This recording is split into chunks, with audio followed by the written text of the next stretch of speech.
परम दयाल अनंत सुख सम्राट आदि सद्गुरु सर्वात्माओं के सद्गुरु सर्व सृष्टि के सद्गुरु सद्गुरु सुखराम जी महाराज ने धन्य हो परम दयाल सतगुरु दरियाव जी महाराज ने धन्य हो परम दयाल सतगुरु बाबा जी महाराज ने धन्य हो पालनपुर गुरुधाम में बारंबार प्रणाम स्वीकार हुए। राम सभा में राम राम महाराज सभी विराजमान संतों को मेरा बारंबार राम राम सा प्रणाम सा। सब संतन सो विनती बारे बारे प्रणाम विरत तुम्हारो जान के सारे करो हरिया करुणा राखो राम जी बरसो दीन दयाल गुण अवगुण सब बगस जो आदो प्रीत समान सुने जो मैं निर्दोष हूँ घाटे बांध जस होए तुम हरे बोलने हारे हो क्या जाने को कोई। परम दयाल अनंत सुख सम्राट आदि सद्गुरु सर्वात्माओं के सद्गुरु सर्व सृष्टि के सद्गुरु सतगुरु सुखराम जी महाराज ने धन्य हो राम सभा में राम राम महाराज सभी विराजमान वरिष्ठ संतों को सभी राम सनय भाई बहनों को मेरा बारंबार कोटि कोटि राम राम सा प्रणाम सा। परम दयाल अनंत सुख सम्राट आदि सद्गुरु सुखराम जी महाराज की कृपा से अपना विषय साध रच को अंक चल रहा है। परम दयाल सद्गुरु सुखराम जी महाराज इस साध रच में संतों का कैसा स्वभाव संतों का कैसा अंग लक्षण वही बात महाराज इस विषय के बारे में समझा रहे हैं। गुरु महाराज ने कहा कि जगत की रीत तो कैसी है कि आहे रीत आदि अनादि स्वार्थ सबे पुकारे जन सुख राम मिल्या सब बंदे तजिया देख विचारे। ये गुरु महाराज ने जगत की रीत बताई। ये संसार की रीत आदि अनादि काल से चली आ रही है। क्या रीत है कि स्वार्थ सभी पुकारे सब अपने अपने स्वार्थ के लिए पुकारते हैं सब अपना अपना स्वार्थ सिद्ध करना चाहते हैं। जब तक जिससे जिनको स्वार्थ होता है स्वार्थ सिद्ध होता है तब तक उनसे प्रीति बना करके रखते हैं प्रेम भाव बना करके रखते हैं उनकी वंदना करते हैं जैसा वो कहते हैं वैसा करते हैं क्योंकि इनके पीछे उनका स्वार्थ छिपा हुआ है। और जैसे ही स्वार्थ खत्म हो जाता है और लगता है कि अब नुकसान होएगा इससे तो वो उससे प्रीति कम कर देता है। ये रीत आदि अनादि काल से संसार की चली आ रही है कि आग दुनिया मतलब की हुई बिना मतलब आग किसी का नहीं। ये मतलब और स्वार्थ की दुनिया है। ये रीत संसार की आदि अनादि काल से चली आ रही है। लेकिन संतों की क्या रीत है संतों का कैसा स्वभाव है संतों को कैसे रहना चाहिए कैसे हमें उन संतों की परख होनी चाहिए परख करनी चाहिए वो महाराज बता रहे कि जब लग हेत देख मिले दोनों तब लग जगत कहिए जन सुख राम साध लच ऐसा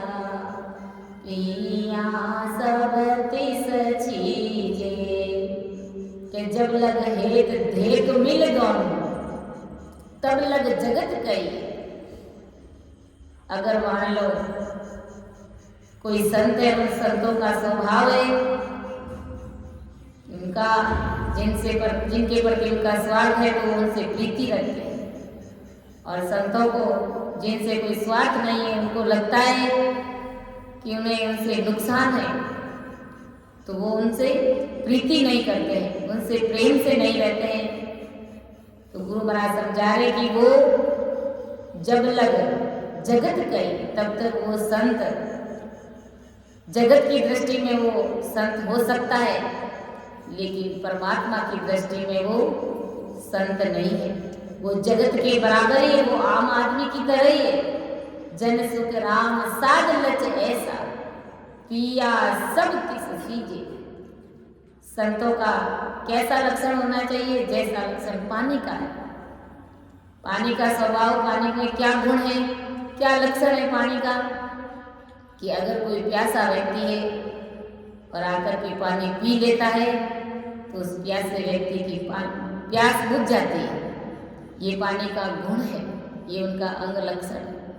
तो संतों का स्वभाव, संतों का अंग लक्षण भी ऐसे पानी की तरह ही है कि अगर कोई व्यक्ति, अगर कोई रुतवंती आत्मा इस महा भवसागर से निकल करके, काल के मुख से निकल करके अमरलोक की प्राप्ति करना चाहता है, या अमरलोक जाने की जिसको प्यास लगी है, और वो कोई जीव आकर के संतों की चरण शरण में फिरता है और भक्ति का भेद लेकर के भजन सिमरण करता है, तो उनकी प्यास बुझ जानी चाहिए। ये संतों का स्वभाव है, ये संतों का अंग लक्षण है। वही असल में संत है, वही असल में जोगी है। गुरु महाराज समझा कि जो दुख में से निकलकर महासुख के देश में जाने की प्यास लगी है, वो प्यास अगर साधु से मिट जाती है तब तो वो असल में साधु है, और अगर वो प्यास नहीं बुझती है तो वो जगत के समझ का ही व्यक्ति है, वो शायद के समझ का व्यक्ति नहीं है। ऐसा ब्रह्मदयाल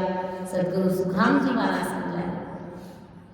फिर महाराज ने बताया कि ना काहो सुबेर दोस्ती, ओ बेगरा न जावे, जन सुख राम जाए आराध्या, द्वितीया भावन लावे। और कैसा स्वभाव है संतों का? कि संतों का स्वभाव ये है कि न तो उन्हें किसी से बैर होता है और न ही उनकी किसी से दोस्ती होती है। यानी ना तो वो किसी का विरोध करते हैं, किसी से दुश्मनी रखते हैं, और न ही वो किसी से प्रीति करते हैं। उनके लिए सारा जगत एक समान है, वो पूरे संसार को समदृष्टि भाव से देखते हैं। ये संतों का स्वभाव है। ओपे घरा न जावे। और क्या स्वभाव है? कि वो बिना बुलाए कभी दूसरों के घर नहीं जाते हैं। जब कोई भाव से संतों को बुलाता है तो संत उनके घर जरूर जाते हैं। अब भाव से बुलाने वाला व्यक्ति, चाहे वो नीची जाति का है, चाहे वो ऊंची जाति का है, चाहे उसके पास में मायावी धन है, चाहे उसके पास में मायावी धन नहीं है, ये सारी बातें संत नहीं देखते, क्योंकि संतों का स्वभाव ऐसा नहीं है। वो परमात्मा के समझ के संत है, वही असल में संत है। क्योंकि ऊंच नीच की जाति से और कम ज्यादा धन से संतों को कोई लेना देना नहीं है। इस प्रकार संतों का स्वभाव का है कि निवण जहाँ डर जाए। अगर उन्हें कोई भाव से बुलाएगा तो वो गरीब के घर जाकर के भोजन प्रसाद कर लेंगे, वहाँ सत्संग कर लेंगे, उन्हें परमात्मा का ज्ञान सुनाएंगे। और खूब सारे रुपये पैसे, उसका अगर भाव नहीं है, ऊपर वाले मन से अगर संतों को बुला रहा है तो संत उस बात को समझ जाते हैं, तो बिना बुलाए संत उनके घर पर भी नहीं जाते। और जात पात का तो कोई कारण ही नहीं है। गुरु महाराज ने कहा कि जात पात सब झूठ है, बरम पढ़ो मत कोई, जाति नहीं है जगदीश की तो ओरा की क्या हो। यानी भक्ति में कोई जात पात नहीं है। ये हमारे कर्मों के अनुसार ब्रह्मा विष्णु महादेव ने सारे सब कुछ बना दिए। लेकिन संतों की कोई जात पात नहीं है, वो जहाँ कहीं पर भी जाते हैं तो उसकी जात पात को नहीं देखते कि जन सुख राम जाहि आराध्या द्वितीय भाव न लावे। तो संत इस प्रकार द्वितीय भाव नहीं लाते, छोटा भाव छोटी दृष्टि से जगत के जीवों को नहीं देखते। अगर उनका भाव रहता है तो वो उनके घर जाकर के ज्ञान सुना सकते हैं, समझा सकते हैं। आगे भी महाराज ने समझाया है कि जब लग बुरी भली सब व्यासे, काम क्रोध अहंकारा, जन सुख राम लग भय, त्रिकुटी तहत विचारा। अब देखो महाराज क्या समझा है कि जब लग बुरी भली सब व्यास, काम क्रोध अहंकारा, जन सुख राम लग भय, त्रिकुटी तत्व विचार।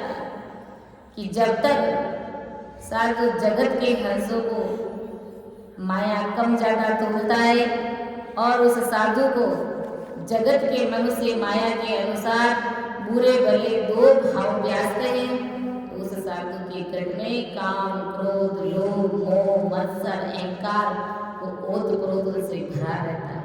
तब तक उस साधु ने त्रिकुटी तत्व यानी ससुर ब्रह्म को नहीं पाया। वह जगत के जीवों के ज्ञान से विचार करना है और उस साधु को खुद का आवागमन का भी भय, यह बात उसे समझ आना। गुरु महाराज ने क्या कहा कि जब लग बुरी भली सब व्यास। अगर कोई साधु है, कोई ऐसा गुरु भी है कि वो जगत के जीवों को माया के अनुसार संसारिक धन के अनुसार उन्हें कम ज्यादा आंकता है कि इसके पास धन जाता है तो उनसे वो प्रीति रखते हैं और प्रेम भाव रखते हैं। उनके पास किसी के पास धन कम है तो उनसे प्रीति नहीं रखते। तो गुरु महाराज फरमाने की इस प्रकार दो भाव से अगर देखता है भिहासता है तो उस साधु के घट में गुरु महाराज समझा रहे हैं कि अभी तक काम क्रोध लोभ मोह मत्सर अहंकार उन सब चीजों से अभी वो ओत प्रोत भरा पड़ा है। वो साधु है ही नहीं, वो परमात्मा की दृष्टि में साधु नहीं है। वो जगत संसार भले ही उसे गुरु मान सकता है, संसार मान सकता है, लेकिन असल में वो साधु नहीं है, क्योंकि अभी तक उसके अंदर विकार भी नहीं मिले। वो जगत को दो दृष्टि से देखता है, जबकि संतों का स्वभाव है कि सारा जगत उनके लिए एक सरिसा है, एक समान है, समदृष्टि भाव से देख। लेकिन अगर कोई संत ऐसा नहीं करते हैं, द्वितीय भाव रखते हैं, दो भाव से देखते हैं कि एक के पास में धन ज्यादा है, एक के पास में धन कम है, अगर इस दृष्टि से वो देखते हैं तो गुरु महाराज समझा रहे कि अभी तक वो काल के मुख में है। अभी तक वो काम क्रोध लोभ मोह मत्सर अहंकार इनसे भी अभी तक वो बाहर नहीं निकले हैं। वो काल के मुख में है। तो विचार करो कि उनकी चरण शरण में आने वाले जीवों को भला क्या काल छोड़ेगा, उनको भी काल खा जाएगा। तो हमेशा ही हमें सच्चे सदगुरु जी महाराज की पहचान करनी चाहिए। इसलिए हम भाग्यशाली नहीं, हम परम भाग्यशाली है कि परम दयाल सदगुरु सुखराम जी महाराज का हमें शरणा मिला है, जहाँ पर निष्पक्ष निर्णय की बात होती है। कभी कोई भी बात किसी के पक्ष की नहीं रखी जाती है कि ये मेरे ज्यादा करेंगे तो मैं इसके हित में बात करूं, मैं इसके पक्ष की बात करूं। ऐसा हमारा ज्ञान नहीं है, ऐसे हमारे सदगुरु जी महाराज नहीं है। गुरु महाराज समझा रहे कि ससुर ब्रह्म ऐसा समझो कि अभी तक उन्होंने पाया नहीं है, और ये जगत के जीवों ने ज्ञान से विचार करना और उस साधु को खुद का आवागमन का भी भय है। बाहर से भले वो कितना ही ज्ञान चर्चा कर ले, जगत को बड़े बड़े दृष्टांत दे करके समझा दे, लेकिन अभी तक उनके विकार अंदर से मिटे नहीं है, तब तक वो काल की पहुंच में है। वो काल से अभी मुक्त हुआ नहीं है, उसे आवागमन का डर है, भय है। इस बात की हमें परख करनी चाहिए, इस बात की परीक्षा हमें करनी चाहिए। हमें कैसे संत और सदगुरु की आवश्यकता है, गुरु महाराज ने कहा है, ऐसा सतगुरु जाऊं मैं संतों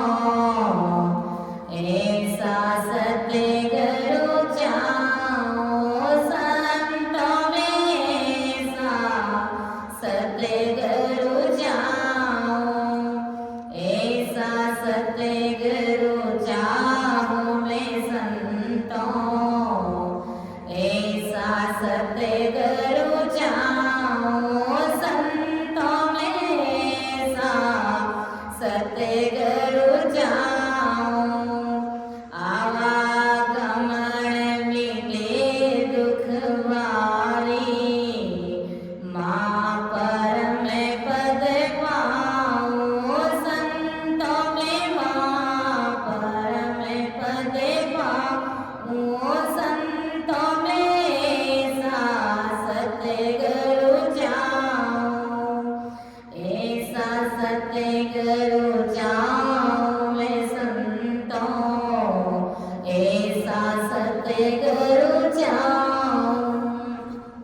पाप करूं तो दो जग देवे, धर्म किया भुगतावे। पाप करूं तो दो जग देवे, धर्म किया भुगतावे। ओ संतों धर्म किया भुगतावे। तपस्या किया राज गल फंद में, जन्म जन्म दुख पावे। ओ संतों जन्म जन्म दुख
सतगुरु चाहूं, आवागमन मिटे दुख भारी, महापरम सुख पाऊं।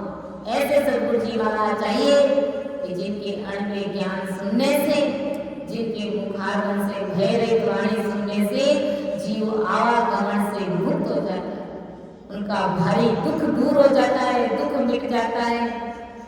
ऐसा सतगुरु जी महाराज हमें चाहिए कि पाप करो तो दो जग देवे, धर्म किया भुगतावे, यानी पाप करने पर नरकों में पड़ूं और धर्म किया भुगतावे। अगर धर्म करता हूँ तो मुझे भुगतने पड़ते हैं। तपस्या किया राजगल फल में जन्म जन्म दुख पावे। तपस्या करने से राज तो मिल जाता है, लेकिन जन्म जन्म तक दुख पाना पड़ता है। कोई भी साधन करने से सिद्धाई जागृत हो जाती है। करामात बताने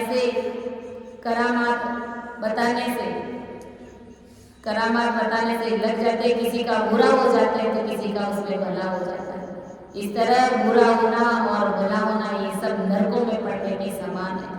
तो ऐसे सतगुरु जी महाराज हमें ज्ञान बताते हैं, ऐसे गुरु के हमें अवसर खाने हमें ऐसा सतगुरु चाहूं, आवागमन मिटे दुख भारी, महापरम सुख पाऊं। ऐसे सतगुरु जी महाराज चाहिए जो भरम कर्म दोनों शून्य, जो कर्म और कर्म से दोनों चीजें से परे न्यारे, किसी के प्रति भी द्वितीय भाव नहीं रखते। जहाँ सो रहो लिव लाई, 24 घंटे परमात्मा का निबद्ध ध्यान करते हैं, तो उनसे आप लिव लगा करके रखो। कै सुख राम राम बिना जग में सभी कर्म उपाय। उस परमात्मा की भक्ति के बिना सभी कर्म उपाय, कुछ भी अगर करते तो सब में कर्म बंधन होते हैं, सब कर्म उपाय है। सच्चे सतगुरु जी महाराज का सानिध्य देते हैं तो उनके जो स्वभाव बताए, जो साधक के अंग के माध्यम से हमें समझ करके ऐसे सतगुरु की शर्तों की हमें परख करनी चाहिए। और हमें परख करने की आवश्यकता है नहीं, क्योंकि हम परम दयाल सतगुरु सुखराम जी महाराज के सानिध्य में रहकर के सतगुरु परमात्मा की भक्ति करें। तो ये निष्पक्ष निर्णय की बात है और हमें सतगुरु जी महाराज का सच्चा पक्का भारी और खरा ज्ञान मिला कि उपजे खरी जरे सो माई, से नर साध कहीजे, जन सुख राम सुनत सब बोले, जगत बराबर दीजे।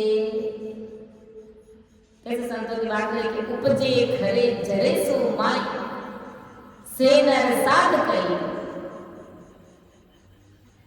अगर साधु की किसी ने निंदा करी, संतों की किसी ने निंदा करी, तो उस साधु को, संतों को निंदक के प्रति कुछ समय के लिए नाराजगी जरूर उपजती है, परंतु वो नाराजगी सहज में स्थिर हो जाती है। ये संतों का स्वभाव है, ये उनके अंग लक्षण है कि अगर कोई सतगुरु संतों की निंदा करता है तो एक बार तो संत को जब मालूम पड़ती है तो वो जरूर नाराज होते हैं, लेकिन वो नाराजगी थोड़े समय के लिए रहती है, सहज ही में वो सीन हो जाती है, क्योंकि वो संत शायद के समझ गए हैं, परमात्मा की समझ है उसके अंदर, परमात्मा के घर की समझ है उनके पास में, परमात्मा का इतना भारी ज्ञान है, इसलिए वो जीवों से कभी नाराज नहीं होते। अगर कोई निंदा कर भी देते तो उस निंदक से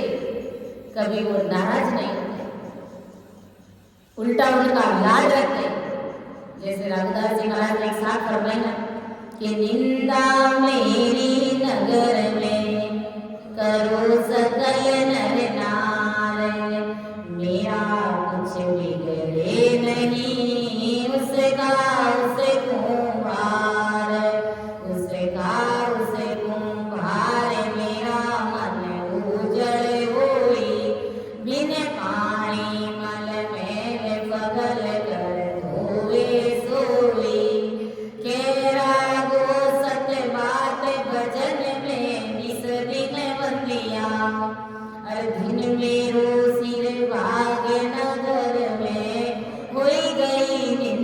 किया।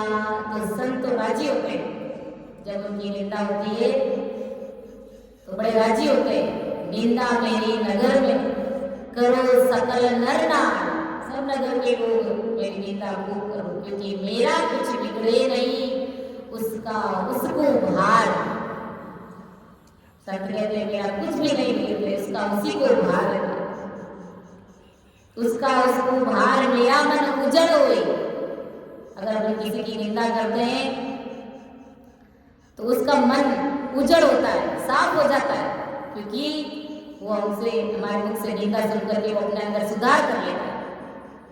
और जो हमने उनकी बुराई करी, वो बुराई और मेल हमारे पर चढ़ जाता है, वो कर्म बंधन हम अपने सिर के ऊपर ले लेते हैं।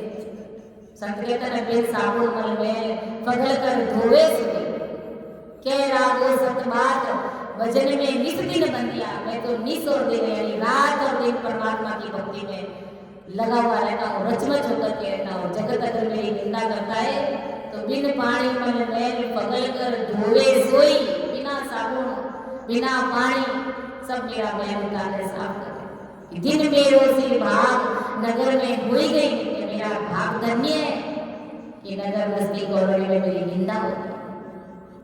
तो संत निंदक से कभी भेदभाव नहीं करते, कभी उनके ऊपर क्रोध नहीं करते।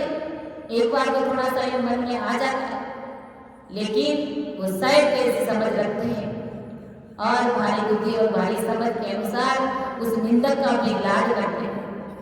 मैंने तो देखा नहीं, लेकिन कहते हैं कि हमारे सरपंच जी महाराज जब उनकी कोई निंदा करते तो वो उनको प्रसाद भी 2 मुट्ठी भर के देते थे।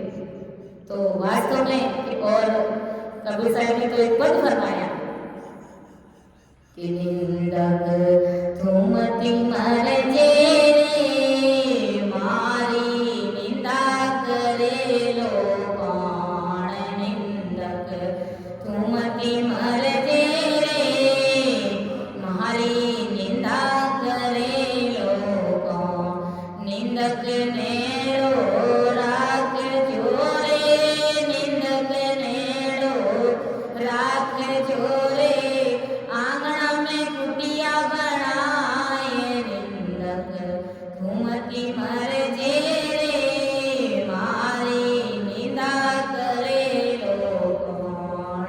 निंदक घूमती मर जे रे, मारी निंदा करे लो कौन। बिन पानी साबुन बिना रे, बिन पानी साबुन बिना रे, निर्मल करे स्वभाव। निंदक घूमती मर जे रे, मारी निंदा करे लो कौन। निंदक तो गड़ जाव सीरे, निंदक तो गड़ जाव सीरे, ज्यों पानी में लूण। निंदक घूमती मर जे रे, मारी निंदा करे लो कौन। मारो भेदी राम है रे, मारो भेदी राम है रे, थारो भेदी कौन। निंदक घूमती मर जे रे, मारी निंदा करे लो कौन। केवे कबीर सा धर्मी दास ने रे, केवे कबीर सा धर्मी दास ने रे, निंदा करो मति कोय। निंदक घूमती मर जे रे, मारी निंदा करे लो कौन। साहेब रे दरबार मेरे, साहेब रे दरबार मेरे, रोला मातो टेक। निंदक घूमती मर जे रे, मारी निंदा करे लो कौन। निंदक घूमती मर जे रे, मारी निंदा करे लो कौन। तो संतों का लाड रखते हैं, क्योंकि ये संतों का स्वभाव है, वो शायद में समझ के संत है। जगत के समझ के संत नहीं है। जगत के जो समझ के संत होते उनके बारे में भी गुरु महाराज ने कहा है। जो साधु जब उसकी कोई निंदा करते हैं तो वो निंदा सुनते ही अहम में आकर के, अहंकार यानी क्रोध में आकर के वो जगत के लोगों से झगड़ना शुरू कर देते हैं। तो क्या कहते हैं कि तुमने मेरे बारे में ऐसे कैसे बोल दिया, तुमने मेरी निंदा क्यों कर दी, और यहाँ तक कि उनके साथ में झगड़ा, लड़ाई झगड़े और पीटना शुरू कर देते हैं, मारना शुरू कर देते हैं। तो गुरु महाराज माने कि ये जगत के समझ के लोग हैं, वो असल में साधु संत नहीं है, उनके अंदर वो शायद के गुण नहीं है, शायद के गुण है, काल के गुण है, वो ज्ञान से समझ। ऐसा समझाया सदगुरु सुखराम जी महाराज समझाया कि ऐसे अगर जिसकी अगर कोई निंदा करते हैं और निंदा करने से अगर सामने वाले को क्रोध आ जाता है संतों को, और क्रोध से वो लड़ना झगड़ना शुरू कर देते, तो गुरु महाराज समझा रहे कि ये संत वर्ती नहीं है, वो असल में संत नहीं है। संत कैसे होने चाहिए, संतों के अंदर कैसी भारी और समझ है, गुरु महाराज ने एक पद में भी लिखा है, गलता ने मता कबे आएगा जब प्राणी वो सुख पाएगा रे सब संत मता कब आएगा जब प्राणी वो सुख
जन सुख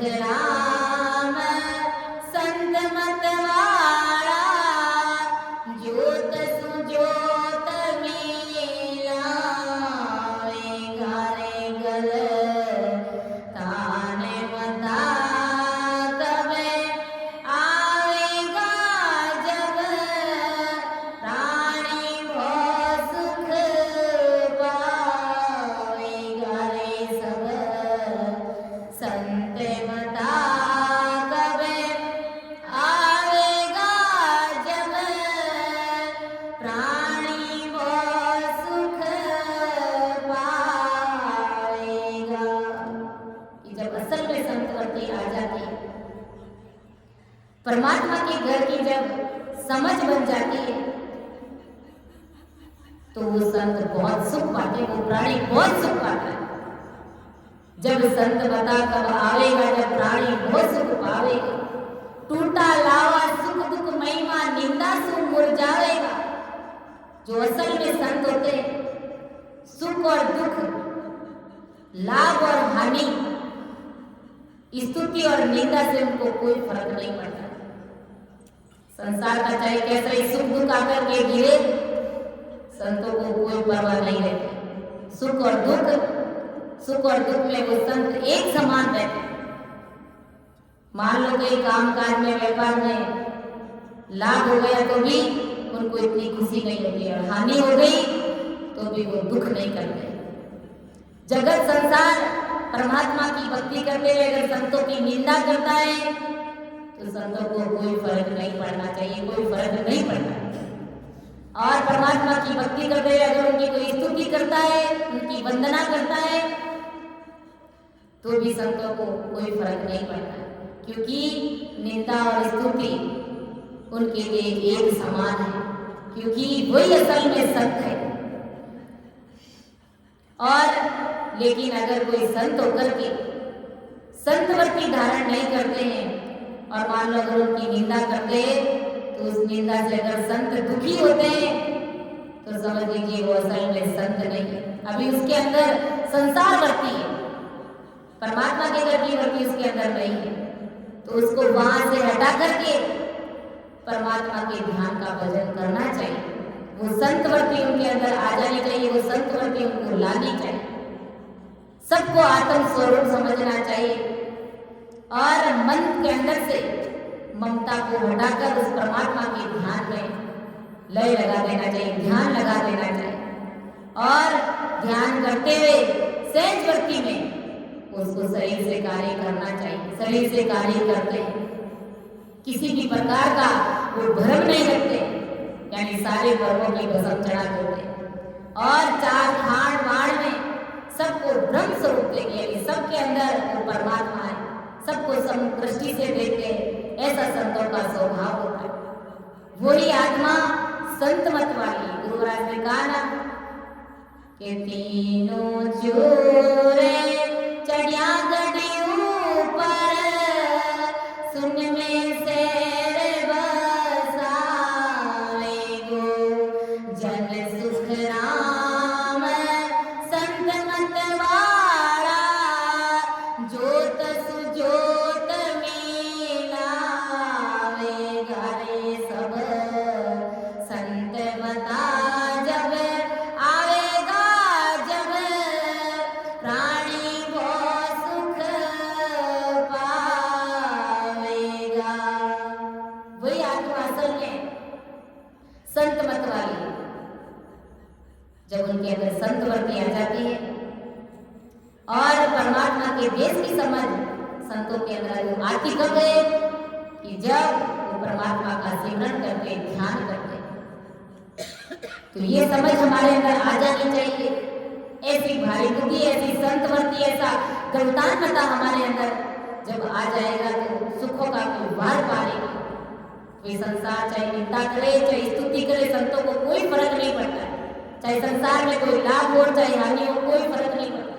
संसार में चाहे सुख आओ चाहे दुख आओ, संतों को कोई परवाह नहीं रहती। संतों का स्वभाव भी वो अलग हो जाता है। उनकी रहनी करनी, उनकी चाल चलन, उनकी बोल चाल, सब चीजों में बदलाव आ जाता है। कहने का मतलब वो संत वृत्ति आ जाती है। इसीलिए इस बात का हमें ध्यान रखना कि हमें संतों की कभी निंदा नहीं करनी है। और आगे सदगुरु सुखराम जी महाराज ने भी अड़बे वाले में एक पद फरमाया, नरता का कौन हवाला आठ पर निंदा की लाना, नरता का कौन हवाला, नरता का कौन हवाला, आठ पर निंदा की लाना, ता का कौन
गंधर्व सो निंदा कीवी गण गंधर्व सो निंदा कीवी विमान उतले भूंडाला नर ताका कौन नवाला निंदा सुनर नरक पड़त है निंदा सुनर नरक पड़त है साख भरत किसन वाला नर ताका कौन हवाला के सुख राम भागवत गावे के सुख राम भागवत गावे निंदक का मुख काला नर ताका कौन हवाला आठ पर निंदा की लारा आठ पर निंदा की लारा नर ताका कौन हवाला ताका कौन हवाला। देखो गुरुराज ने अपने 8वें वाणी में बड़े बड़े उदाहरण बताए, बड़े बड़े दृष्टांत बताए कि किन्होंने संतों की निंदा करी, जगत की निंदा करी तो उसकी क्या हालत हुई। तो विचार करना है कि हमें कभी संस्कृति संतों की, जो परमात्मा का ज्ञान सुनाने वाले, ऐसे संस्कृति संतों की, ऐसे संस्कृत का ज्ञान धारण करने वाले रामसनई भाई बहनों की हमें कभी निंदा नहीं करनी है। कि जो हर समय देवताओं, मनुष्यों, प्राणी मात्र की निंदा में लगे रहते, गुरु महाराज समझा रहे कि उन लोगों की क्या हालत होगी। विचार करो, जब एक क्षण अगर नारद जी ने निंदा करी जिससे कि उनको स्त्री योनि धारण करके कष्ट उठाना पड़ा, खूब सारे बच्चे पैदा करने पड़े, कह दिया किसी को कि भाई तुम्हारे, शायद मुझे पक्का याद नहीं कि खूब सारे जिनके बच्चे थे, तो जब उनका एक बच्चा खत्म हो गया तो वो जब माँ रो रही थी तो नारद जी वहां से निकल लेते, तो नारद जी ने कहा कि तुम क्यों रो रही हो। तो उन्होंने कहा कि मेरा बच्चा है जो खत्म हो गया, तो उनके लिए मुझे रोना आ रहा है, इसलिए मैं रो रही हूँ। तो नारद जी ने कहा कि और तुम्हारे कितने बच्चे हैं। तो उन्होंने कुछ संख्या बताई कि इतने सारे मेरे बच्चे हैं। तो कहा कि इतने सारे खूब सारे बच्चे हैं, तो फिर इनके लिए तो क्यों रो रही है, अभी तो तुम्हारा एक बच्चा मरा है, बाकी तो सब जीवित है ना। तो इतनी बात करते ही ऐसी निंदा करी, ऐसी बात करी, तो ऐसी बात करने मात्र से नारद जी को स्त्री का रूप धारण करना पड़ा, स्त्री की जून में जाना पड़ा। और कहते हैं कि 100-150 बच्चे नारद जी ने उन बच्चों को जन्म दिया स्त्री का रूप धारण कर। फिर एक गली की निंदा करने से भीष्म पितामह के भाई को अपनी माता की निंदा करने पर खड़े सूखे वृक्ष में उसको जलना पड़ गया। और गण गंधर्व ने निंदा की जिससे विमान उलट करके पृथ्वी पर आ गया। गण गंधर्व नाम के जो परमात्मा की भक्ति करने वाले थे, जब वो विमान में बैठ करके जा रहे थे तो शंकर भगवान और पार्वती कहीं पहाड़ों में उनका प्रेम प्रसंग चल रहा था, और विमान में बैठ करके जब जा रहे थे तो उनका ध्यान शंकर और पार्वती पर पड़ गया। तो देखते ही उसके मन में ग्लानि आ गई कि ये देवता भी यहाँ पर क्या कर रहे हैं। ऐसा मन में हल्का भाव आ गया, यानी उनकी निंदा हो गई। तो कहते हैं कि उनका विमान पृथ्वी पर आकर के गिर गया। तो कितना मतलब जो निंदा करते हैं उनकी ये हालत हो जाती है, कड़ी कराई भक्ति नष्ट हो जाती है। इसकी साक्षी कृष्ण और सभी शास्त्र देव, और भागवत भी यही कहती है कि जो निंदा करते हैं उनका जमराज के दूत मुंह काला करके उसको नरक कुंड में डाल देते हैं। तो चाहे कुछ भी हो जाए, कोई जीव, कोई प्राणी कैसा भी हो, हमें उसकी निंदा नहीं करनी चाहिए। जो है अपने करनी कर्मों के अनुसार है, लेकिन हमारा क्या कार्य है, हम क्या काम करने के लिए आए, हम उस कार्य के ऊपर, उस काम में हमें जाकर ध्यान लगाना है कि हमारा काम है भक्ति करके हमारी इस आत्मा को परमात्मा में मिला देना हमारी जीवात्मा का कार्य करता है। तो हमें कभी संतों की निंदा नहीं करनी चाहिए। यहाँ पर गुरु महाराज ने संतों का स्वभाव बताया कि साधु की किसी ने अगर निंदा की तो उसे साधु को निंदक के प्रति कुछ समय के लिए नाराजगी जरूर उपजती है, परंतु वो नाराजगी सहज यानी कुछ समय में क्षीण हो जाती है, खत्म हो जाती है, क्योंकि वो साधु साहिब के देश के समझ का है। आदि सदगुरु सुखराम जी महाराज बताते हैं कि जो साधु उसकी निंदा सुनते ही अहम के साथ क्रोध से उबर आता है, वो साधु जगत के समझ के बराबर का है, वो असल साधु नहीं, उसमें साहिब के गुण नहीं है, वो गुरु ज्ञान के अनुसार नहीं चल रहा है, वो उनके अंदर मायावी गुण है, अभी तक उनके अंदर काल का फसाना है, काल के गुण है। यह बात हमें ज्ञान से समझनी चाहिए। ऐसा ब्रह्मदयाल सदगुरु सुखराम जी महाराज हमें समझाए कि सब सुहेत बेर नहीं बंदे, निर्भक ज्ञान विचारे, सब सुहेत बेर नहीं बंदे, निर्भक ज्ञान विचारे, जन सुख राम सूर के होदे, थगे मुझे गुण मारे। कि सब सुहेत बेर नहीं बंदे, निरपक ज्ञान विचारे। सच्चे साधु वही है जिनको किसी से ना तो प्रीति है ना ही किसी से, उन संतों को किसी से बैर बसता है, जो सभी में ओत प्रोत भरे रहते हैं। वही संत जिन्होंने सबका दिल जीत लिया, वो सबको समदृष्टि से देख, ना तो वो किसी से प्रीत करते हैं ना वो किसी से दुश्मनी रखते।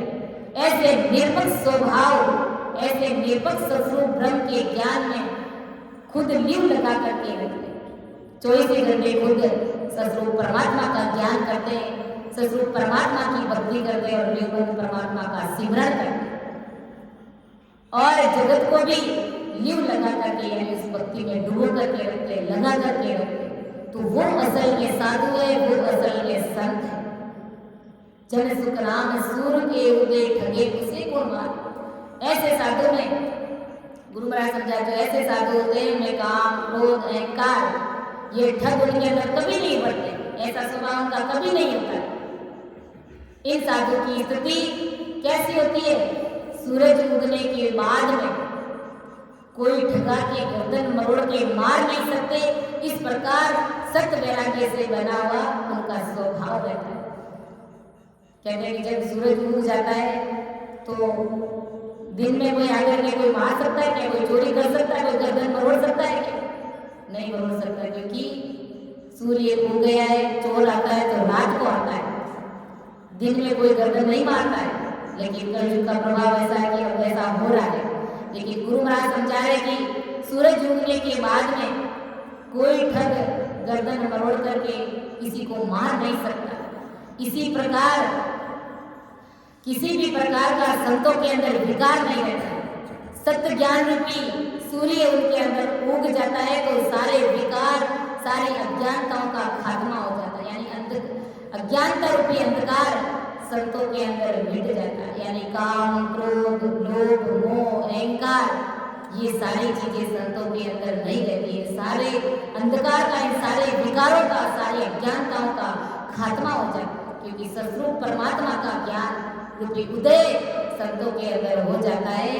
तो गुरु महाराज समझा रहे कि वही असल में संत है। सब सुहेत बैर नहीं बंदे, निरपक ज्ञान विचार।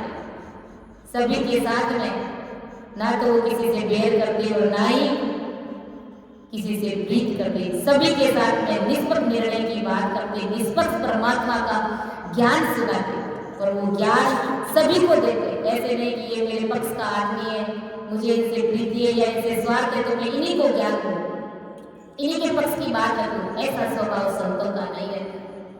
संत हमेशा समदृष्टि स्वभाव के रहते। तो ऐसा ब्रह्मदयाल सदगुरु सुखराम जी महाराज ने मैं साधु लक्ष्य के अंग के माध्यम से समझाने का प्रयास किया। तो समझाने में, अर्थ करने में मेरे से गलतियाँ जरूर हुई। आप सभी संत जन सुधार करें एवं मेरे को क्षमा करें, क्योंकि सुन जो मैं निर्दोष हूँ, घाट बांधे जस होए, तुम्हारे बोलने